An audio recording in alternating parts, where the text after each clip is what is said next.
What if you invited people personally? What if you invited potential volunteers personally? Well, here's an interesting thought. There are reasons that we tend not to do this. Let me give you an example. A lot of times we trust the stage, the platform, the Saturday or Sunday service, the experience to do the asking for us, right? Because we think that the bigger ask will net us more people. But it feels impersonal. What if we started inviting people personally? What if we got away from the generic asks, the big asks, and we started focusing on just one-to-one invitations to be part of the team? I mean, thinking about it this way, I'm not sure I can ask so-and-so. They're really, really busy.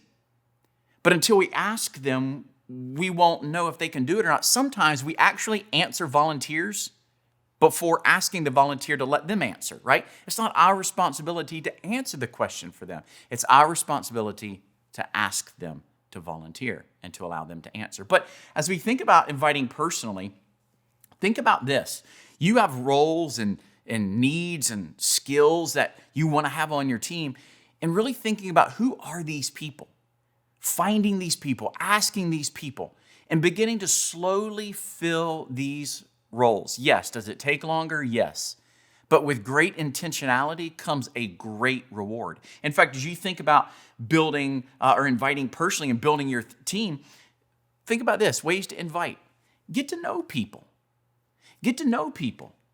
Resource your current volunteers to invite their friends. In fact, the building of your ministry of volunteers isn't on your shoulders. What's on your shoulders is building a fun and exciting and vibrant and remarkable and healthy volunteer culture that those volunteers will want to invite their friends or their family or somebody they work with. That's on them. But what's on you is to make sure it's a place where people want to invite others to join. As you think about building your team constantly, think about creating a space where others are willing to invite others to the team. Now, some of the traps that I want to encourage you to avoid really revolve around like how we ask. You don't want to say, well, may I ask a favor? Or I feel terrible for asking you this. Or I'll help you if you help me. Or I don't normally ask for help. It's just a tiny ask. And so what happens is we downplay what we're inviting people to, and it doesn't feel like the ask is worthwhile or there's value on the other side if I choose to be part of your team. So one way that we can do this is instead of starting with the needs of the church, let's start where the volunteer is. What skills do they have? Where are they? What are they looking for? And as we get to know people, we invite them onto our team. Our team grows and we build a healthy environment, not because we have done a shotgun approach, but because we've been slow and steady on inviting people personally.